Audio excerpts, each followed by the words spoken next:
В республике работает представитель Федерального министерства образования и науки Елена Низиенко. Она побывала в школах, детских садах и встретилась с сельскими учителями. Репортаж Евгения Ракина.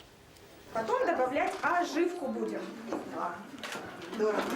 Эксперта из Москвы вообще трудно чем-то удивить. Но, похоже, сегодня это удалось. Федеральному чиновнику представили, по сути, уникальный детский сад. Здесь главное направление – этнокультурное.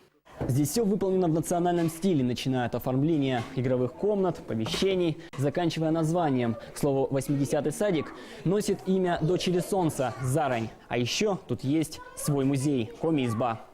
Эти вещи самые настоящие. Старинную коми-утварь можно не только детально рассмотреть, но и потрогать руками.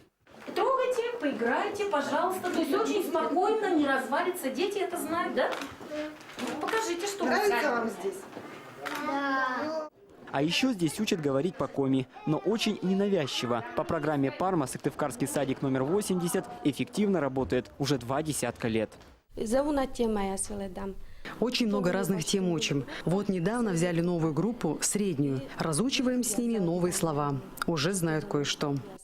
Мы решили проверить эти знания. Ты знаешь вот уже какие-то коми-слова? Можешь назвать? Видеоланы. Видеоланы, да? А что это означает? Здравствуйте. Впрочем, учить коми не только интересно. Это и хорошая подготовка к школе, уверяют воспитатели. У него сложное произношение, звукосочетание, дикция. Поэтому наши дети лучше готовы к изучению иностранного языка. Структура языка уже установлена. Увиденное представителя Федерального министерства впечатлило. Елена Низиенко довольна и школой-садом в селе Шошка Сыктывдинского района, куда ездила утром. Действительно, сегодня увидели пример такой хорошей сельской школы, удобной для села, эффективной, где под одной крышей живут и детский сад, и школа.